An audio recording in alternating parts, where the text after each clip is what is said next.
welcome everyone to the next The Expert Talk episode of today. And I'm very excited because today I am talking to Alexandra Reid. Reid, I hope I pronounced this correctly. Yes, I did. Wonderful. So with Alexandra, and Alexandra is from Canada. So we today are traveling to Canada, which is wonderful. And she has over 15 years of experience in molecular biology, medical device consulting, and creative entrepreneurship. So this is a very interesting mix. And Alex, or Lexi, you have worked with startups and global companies alike, supporting innovations from early stage ideas to market readiness. Alongside your scientific career, you build your own art business. And later, you are combining both worlds to develop a coaching approach focused on stress management and burnout prevention. Today, you help professionals, especially women, gain career clarity, build confidence, and navigate career transitions, always with a strong mindset of adaptability and continuous growth.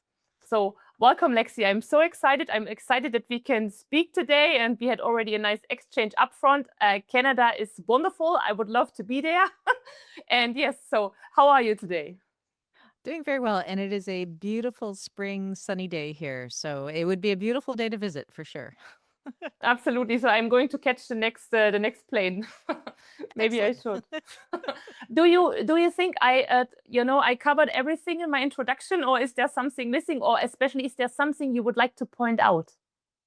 No, just it's funny when you sort of explain it sounds like a very planned career, and yet I'd say I went from different opportunities to different opportunities. So it seems continuous, but obviously, when I'm looking at it, it seemed like, oh, that seemed like a good idea at the time, and then I followed it. So it's interesting when you reflect back and go, oh, it looks a lot more planned than it was.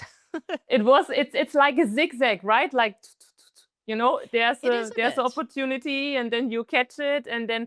But I really like those experts like you, because I believe as much as you can learn, as more as you gain, like knowledge, clarity, and everything like this, and then especially in your case, which is very impressive, you are going to combine several things. So let me just point out one thing, because I was also writing a question already about it. Just a second. Yes. You moved from a structured corporate role into building your own brand. What was the hardest part of that shift? Okay, that is very near and dear to my heart. So I used to work in quality and regulatory affairs for a medical device consulting company.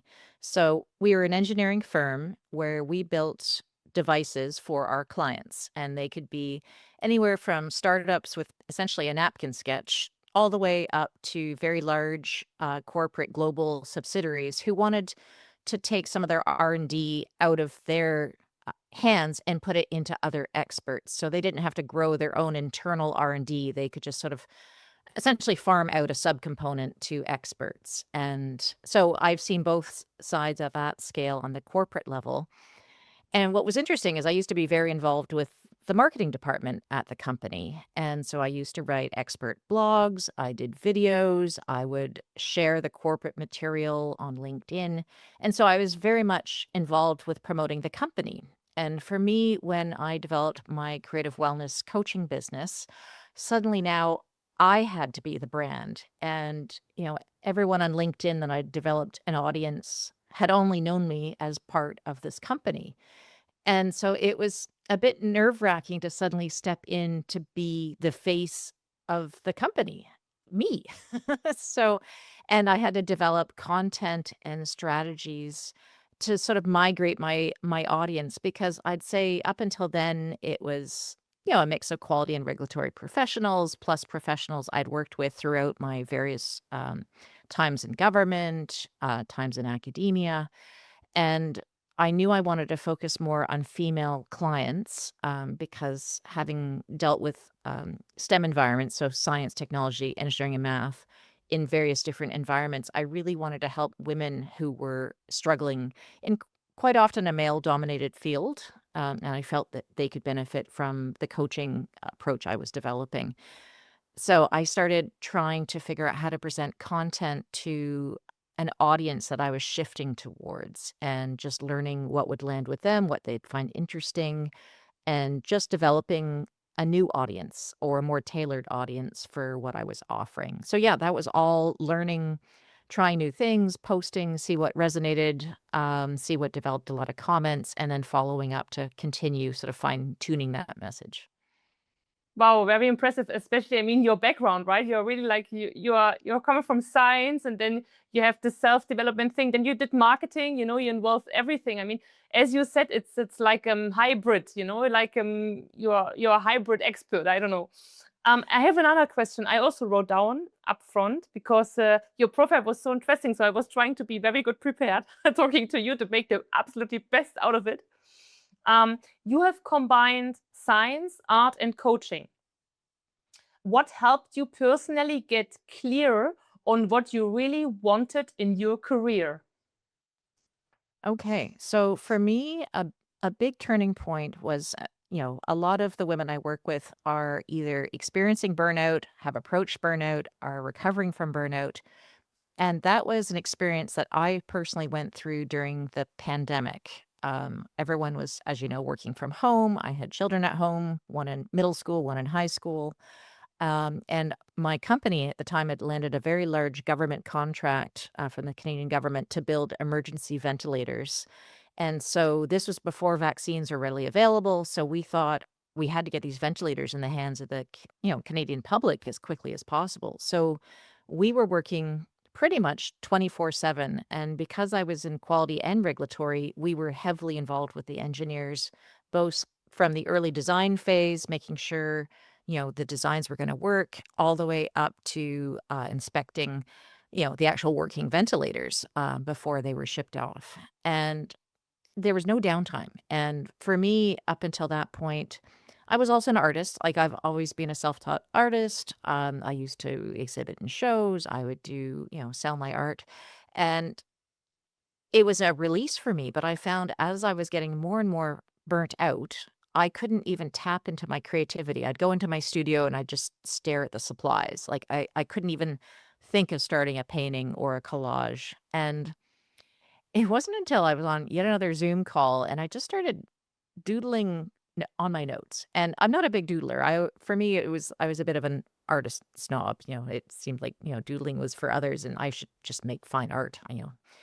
Um, but I realized the the act of moving my hand in a gradual way, I started breathing slower, my shoulders relaxed. Like as a scientist, I'm like, there's some data here, there's some evidence. And so that led me onto a research path of looking at art therapy, which then led me to coaching because the big difference for me with therapy and coaching, and I'm a swimmer by training, a competitive swimmer, lifeguard. And if you think of being in a pool, for therapy, it's the person who doesn't know how to swim and they are struggling to keep themselves above water. They're the ones, doing that typical panic climbing the ladder approach. Whereas coaching, coming from a swimming perspective, you are looking to improve your stroke. You're looking to improve how you breathe. You're looking to get more streamlined in the water. So you know how to swim, but you want to get better and you have a goal. You want to improve your time. Um, so for me, I really like the idea of marrying the exercises from art therapy, but with a forward focus with a coaching approach. And so again, it's that hybrid, taking some learnings from one side and flipping them, and also developing mindset coaching because a lot of we have thoughts about, develop our feelings, and then we take actions. And so, again, having that positive mentality of a forward focus, that's what I was trying to do with these creative exercises. But I was my own guinea pig first, and then I developed the curriculum and brought it to both one-on-one clients and also in a group setting as well. Wow, Lexi, this is so impressive. I'm like listening. I could listen to you for hours. It's very, very impressive. Especially, I really like that you mentioned those kind of, I don't know if it's a red flag, but I just discovered if I'm going to be like, overworked, I also breathe, like faster. I feel like I don't know, my heart rate is higher. I'm absolutely stressed, and then I'm always trying to find something which is going to help me, to come back, from this highly in brain working, like high amplitude thinking all the time, back down to my normal state, and not accelerated, I guess. And down in the state, I always can do this if I do, for example, as you just said, something like art, or yoga. But in my case, I have to sit down and to focus.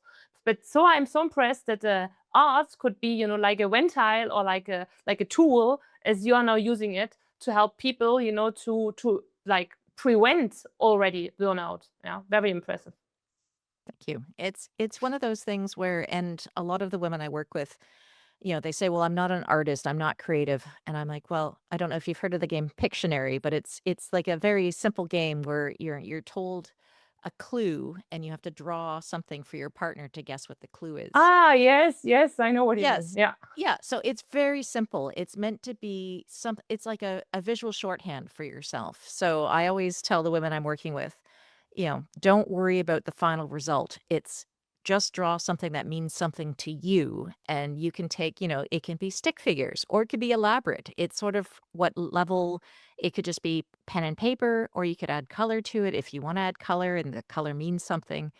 And I try to build it very simple building blocks, so it's sort of that low barrier to entry so they don't get, yet another overwhelm of something to do. And what's interesting is as they sort of build up confidence in themselves and letting it be imperfect, right? Like it doesn't have to be quote good. It's just meant to get a different perspective. And what's interesting is once it's on paper, it's like a tangible snapshot of what you're thinking and feeling in the moment.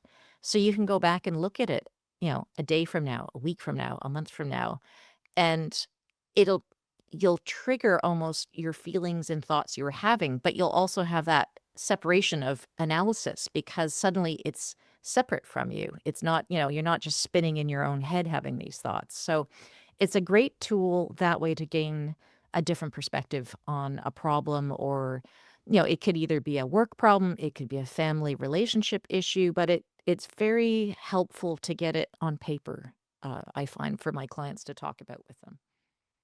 Thank you so much. I have another question because I could just, ask more and more about this, but we have to move forward because we have a lot to tell, and I would like to share those with the listeners. Um, you work a lot with professionals. What is one thing people often ignore when it comes to their own career direction? Is thinking of making decisions with intent. I think that's the biggest thing. And like often as women, we feel that we can't say no, right? We don't want to disappoint our manager, our director, our peers. But we won't take time to think about, is this something I personally want to do? Is this going to move me forward the direction I want to go? It's much easier to go on autopilot and just say yes, and then suddenly you have to deal with the consequences of either overwork, as you said, because you've taken on too many commitments, or you're beginning to put yourself in a bit of a bottleneck of a direction you didn't plan on going because you didn't take time to think about what truly mattered to you. And again, I work with a lot of women who have been kind of going on autopilot for a long time because they're juggling so many things, family, career.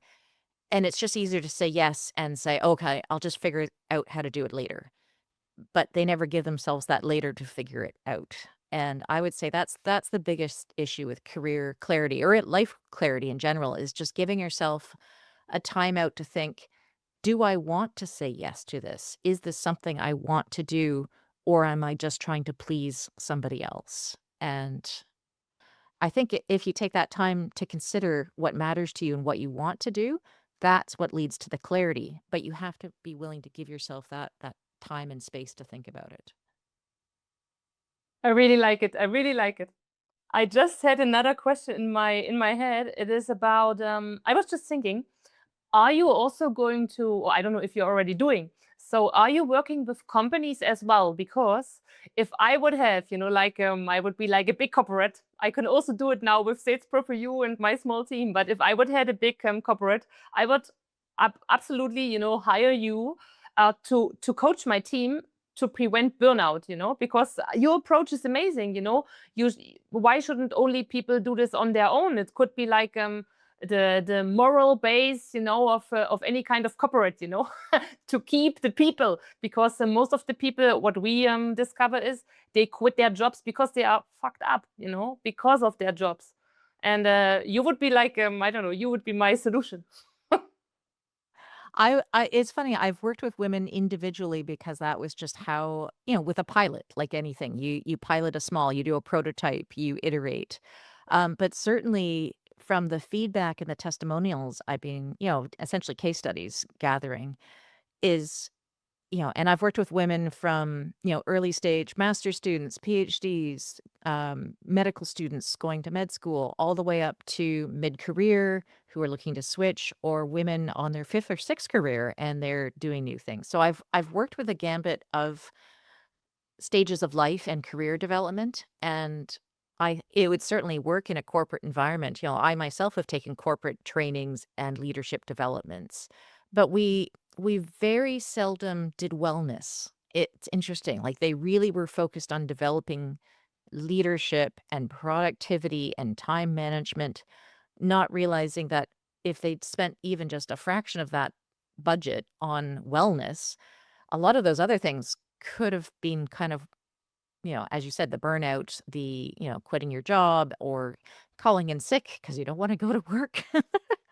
A lot of these things could have been mitigated if they just spent a little bit of their, quote, budget on wellness. And I would just say this is one tool of many, right? It's trying to get, you know, outside. Even just simply going outside for a walk can be beneficial, and yet that doesn't cost anything other than a time out, right? So it's interesting because I've definitely worked in both, federal and government and corporate, and they're very good at throwing money at, the next training to make you productive, but very seldom will they spend money on things that will improve your well-being, which is too Yes, bad. they just like they grow the people in the company, and then they like they waste them because of the high workload, right? And then they have like good people, but they leave.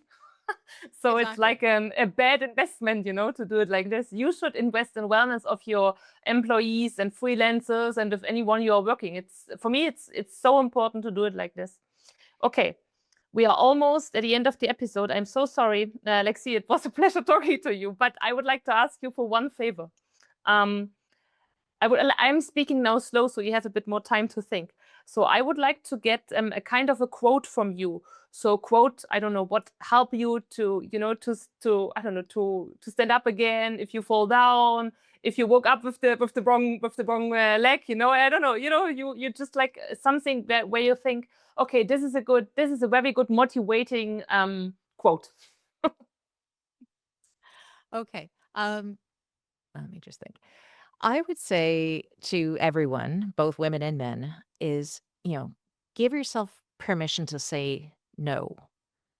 And I think that is, and if you give yourself that permission to think about something deeply with intent, you'll feel much better when you do actually say yes because you've chosen that path, whether that's, leading to the next promotion at work, or maybe it's leaving work early to be with your family. But you'll have had time to give yourself permission to go, is it okay if I say no to this?